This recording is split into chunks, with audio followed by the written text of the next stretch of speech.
You'll know if you're in the majority of low earners if someone asks you what you do and you say, "Oh, I'm a personal trainer."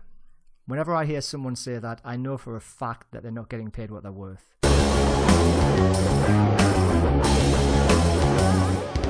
This is Fit Pro Lifestyle with Gary Robinson, helping you create a fitness career with a lifestyle to match. Hi, it's Gary Robinson here, and welcome to the Fit Pro Lifestyle podcast. In today's episode, we're going to cut straight to the chase and talk about how to earn more money for working less hours, while at the same time delivering extraordinary fitness results for the good folks of your local community. And that's exactly what a Fit Pro Lifestyle is all about. So I'll start by reminding you that the fitness industry is a bit messed up compared to other professions. In our business, you will not get fairly rewarded merely for having talent and expertise. You have to create value in other ways. The good news is, by listening to this podcast, you'll get to learn all those uncommon strategies. So there are three main reasons why you're probably not getting paid what you're worth today, and you may be surprised to learn that it's got nothing to do with your ability as a trainer. In fact, there are some very ordinary trainers out there earning way more than you, and you're probably wondering how they managed to get away with it. Well, here's what's going on. The first thing is, you've really got to differentiate yourself. 90% of all the money made in the fitness industry is earned by the top 10% of fit pros. That skewed income distribution curve means that the majority of us end up scrapping for the 10% of what's left. You must do what it takes to get into that top 10% if you're going to have a successful career. You'll know if you're in the majority of low earners if someone asks you what you do and you say, "Oh, I'm a personal trainer." Whenever I hear someone say that, I know for a fact that they're not getting paid what they're worth. You see, without a clear point of difference or a unique selling proposition, you're left with a commodity. And since the only differentiator between commodities is price, the cheapest one wins. Or, in that case, loses, because who wants to be the cheapest trainer in town? Now, this might make you a little bit uncomfortable, but one sure sign that you have nothing special to offer is if you introduce yourself as merely a personal trainer. Or you concern yourself with what other trainers in your area are charging. Now, another mistake made by the majority of poor trainers is selling training sessions instead of results. If you offer casual drop-in sessions for your fitness group, or if you sell 10-session packs, then you may as well be slitting your own throat. See, most folks don't want to buy personal training or boot camp sessions or group training sessions, but they will pay handsomely for a specific outcome or a result. So don't ever assume that your clients understand the benefits of hiring a trainer, or even of exercising in general. When you say you sell training sessions, they have to connect the dots themselves and hope that what you offer will give them what they really want. Smart trainers know that to charge more, you must promise a specific outcome. That's such as fat loss, increased energy levels, or a better body shape. That's a far more valuable proposition than selling a 10-pack training deal. And the third reason you're probably not getting paid enough is that you're probably not charging enough. Most fitness professionals don't charge anywhere near what they're really worth. And the biggest excuse for this I hear, and I talk to literally hundreds of personal trainers regularly, it's just that they're afraid that the clients won't pay anymore. They see other trainers undercutting them on price, and they feel like unless they compete with them, they'll lose clients, or that they'll price themselves out of business. But actually, the opposite is true, because being too cheap is actually what puts most fit pros out of business. Listen, when it comes to our health and well-being, cheap is never good. People will buy cheap cars, cheap clothes, and even cheap food, but nobody, not even those on a low income, will risk being cheap with their health. For example, if you need a major operation, would you go and seek out the cheapest surgeon you could find? No way. The cheapest surgeon never has the best reputation. In fact, the more expensive they are, the better you feel about your choice. If they're expensive, they must be good. And it's exactly the same thing with personal training. The cost of training is never the main consideration once someone has made the decision to do something about their health. In fact, let me tell you the biggest fear that every potential client of yours has right now. And it's not that I can't afford it or it's too expensive, right? It's, what if this doesn't work? Of course, losing hard-earned money on something that doesn't pay off will hurt, but far worse for them is taking massive action to make major lifestyle changes over several months only to find out that it doesn't deliver results. That's what they're scared of. Now, the best surgeons are the ones with the best success rate. That's why they command the highest fees. If you want to charge more, you must make sure that your group training program has the best success rate too. But you can't just go out and put your rates up and hope people pay up. Nope. Here's what you do. You're going to make a compelling, irresistible offer that your ideal client cannot resist by promising a specific result or a specific outcome instead of just selling training sessions. And you've got to back up that promise with a money-back guarantee. So in other words, offer a group fitness program that guarantees results. Then stand behind your offer with a money-back guarantee and you'll instantly remove your client's biggest fear. And guess what? They'll happily pay a premium for that. Here's some examples. What would getting rid of chronic back pain be worth to a self-employed tradesperson such as a plumber or an electrician, someone who's on their feet all day and has to do manual labour? Or how much would losing 10 kilograms of body fat be worth to an executive who's just been told they're pre-diabetic?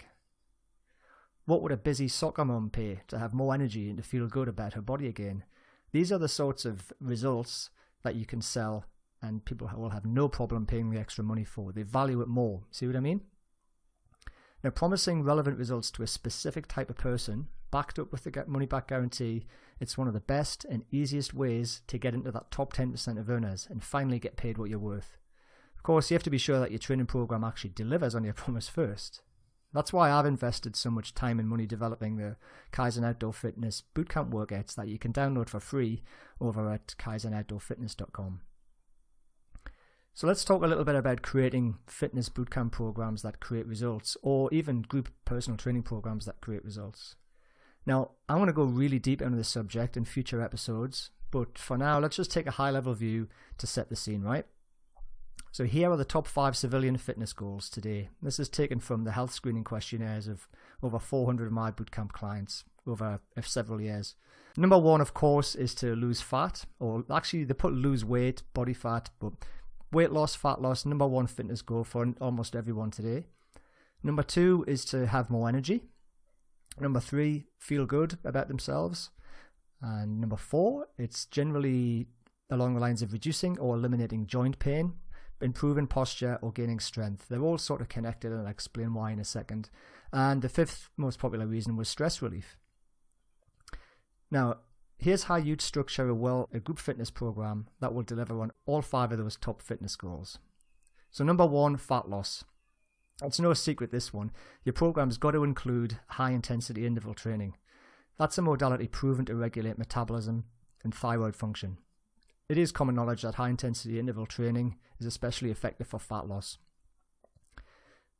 Now, number 2, having more energy. You've also got to be dedicated endurance workouts. Training your clients to resist fatigue will give them more energy to cope with the demands of their busy modern life. As for feeling good, well, lower intensity aerobic workouts, they're proven to release endorphins that make us feel good. So don't be all go hard or go home every single workout, not if you want to improve your client's mood permanently. Now, as for reducing or eliminating joint pain, workouts that employ a high resistance for low rep ranges strengthen bones and muscles. So strength is the issue here. It will improve your client's posture and significantly reduce or eliminate most common joint problems as well, such as lower back pain and arthritis. There's a lot to be said for getting strong first. And finally, the stress relief. You will want to include interval training at a more moderate intensity because it has a hormone stabilization effect that lowers stress. Fitness boxing is actually a great modality for stress relief, and it also makes your training fun and enjoyable. But plan this very carefully and design your programs, your workouts and your drills based on the results that your clients expect. That way you'll be able to offer a money-back results guarantee with confidence, increase your prices, and finally get paid what you're worth. You'll also eliminate your competition by making them irrelevant. So what else can you do to get paid what you're worth? Well, after years of speaking to bootcamp operators and outdoor trainers nearly every day, I've noticed 5 behaviours actually that separate the successful trainers from those who just struggle to get by. If you want to do considerably better than your competition, then you've got to stop acting like them and model the behaviours of the top 10%. That kind of makes sense, right? Success in the fitness industry is not at all about how hard you work. It's about what you do and who you become while doing it. So I suggest you adopt the following 5 habits and they'll make you more successful. Absolutely no doubt about it. So the first one is to always deliver an amazing fitness experience. These days, you simply cannot afford to turn up with a vague bunch of exercise ideas that you got off of YouTube or some random internet page the night before your workout. Honestly, throwing together random drills and games haphazardly will not deliver sustained results in the long term. And that's what the majority of low-paid group trainers do. They desperately search the internet for cute workout ideas, but they're only useful in the context of a well-designed program, which most people don't deliver. So I urge you to put some serious thought into this. Plan out your programs well in advance and create engaging workouts that actually contribute to the objectives of your training plan. This is the single biggest difference between clients making genuine gains and then referring their friends along, or simply going through the motions, becoming bored and leaving. And as I've said earlier, if your clients are not staying longer than about 3 to 6 months, there is going to be something wrong with your training program. They're not getting results, and that's down to you and the way you plan your programs.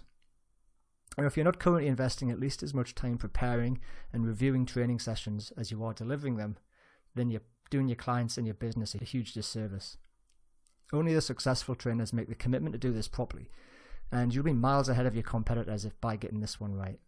In fact, why not save yourself hours of work every week by signing up for my free done-for-you workout program? If you're listening to this on iTunes, just follow the link to the website at fitprolifestyle.com. Now, another habit you want to adopt is you've actually just got to be a role model. Go out and actually live the change that you want to see in others. In other words, train hard, get results for yourself. Go in and enter fun runs, obstacle races, mud runs, train outside when it's raining, eat clean. You'll inspire others to change far more readily by becoming the person that they want to be, rather than just telling them about the person they want to be and talking about it. Now, be mindful that you're a leader of fitness in your community, and then just imagine how such a person would behave and treat their own body. That's how you act at all times, right? Third habit I see successful fitness professionals doing is investing in themselves. The fact is, PT certifications and qualifications will not teach you what you need to know, and you absolutely must understand the science behind creating and delivering fitness programs for groups. Different exercise modalities do different things to your body. By understanding energy systems and some basic principles of general physical preparedness, you'll be able to create purposeful workout programs that far exceed the result of those "what can I throw at them today" type trainers, right?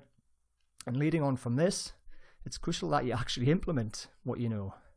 Stephen Covey said in the 7 Habits of Highly Effective People, to know and not to do is not to know. So it really isn't enough to read a book or attend a seminar or watch a video.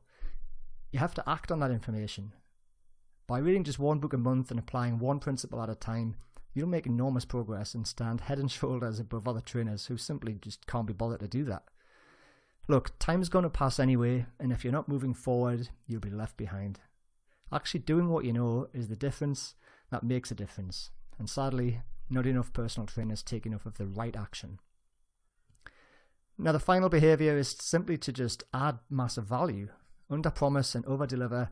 That'll achieve long-term success if you do it consistently. Again, this is about actually what you do rather than what you say you do. Your income is just a function of how many people you can serve and how well you serve them. It's really easy to shout we're the best boot camp or we're the best personal trainer and post ads on Facebook. It's amazing how many trainers try this and wonder why nobody believes them. Well, here's why. It's also easy to show us the social proof of your work. So get going and pour your energy into creating something of genuine value. Your clients will do the shouting for you when you get it right. Or wrong. So that's about it for today. I hope this episode has given you some ideas and inspiration. So you've got to know the rules of the game before you start playing. There's a huge income gap between being a personal trainer and being a true fitness professional. Fitness professionals will generally earn a very nice full-time income working only part-time hours, while many personal trainers and gym instructors slog it out every day and eventually burn out, swapping their time for money in health clubs. So let me leave you with a few action steps from today's episode. First, differentiate yourself by offering a specific outcome for a specific person. Stop selling individual training sessions and 10-session packs. That's like slitting your own throat. Put in place a professional group training program that guarantees results. Use those top 5 civilian fitness goals to guide you to create a program that actually contributes to the objectives of your clients. You should be a role model. Live and breathe what you do. Other professions don't get the opportunity to get paid to do what they truly love. We do. It's an awesome benefit of working in the fitness industry. Invest in your education and implement what you know. And you can get big steps along the way to that by joining Kaizen Outdoor Fitness membership. You'll get both in one hit. And finally, just add massive value and under-promise and over-deliver. Surprise and delight your clients by delivering an amazing fitness experience every single time. Hey, if you like the Fit Pro Lifestyle podcast and you're finding this valuable, please pass on the tips to your colleagues, your students, and anyone you meet who's interested in pursuing a career in fitness. And please leave a positive review in the iTunes store before you rush off to implement all this advice. That's all for today. I'll see you next time. Discover how to create a fitness career with a lifestyle to match. Check out fitprolifestyle.com.